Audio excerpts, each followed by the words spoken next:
යවුන් පෙරමුණ තුළින් යවුන් ප්‍රශ්න දැන හඳුනාගත් රනිල් වික්‍රමසිංහ අග්‍රාමාත්‍යවරයා යවුන් සේනාංකය බිහි කරමින් ඒ තුළින් පරිගණක අධ්‍යාපනය ඇතුළු විෂය දැනුමින් පිරි පිරිසක් සමාජයට බිහි කරනු ලැබුවේ ඔවුන්ට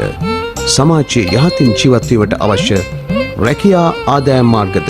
උදා කර දෙමින්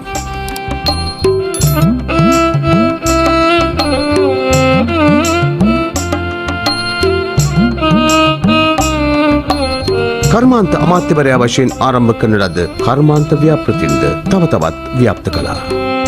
රනිල් වික්‍රමසිංහ අග්‍රාමාත්‍යතුමන් වතුකරය ලයින් කාමර තුල තමාට හිමි නිවසක සීනියක් නොදුටු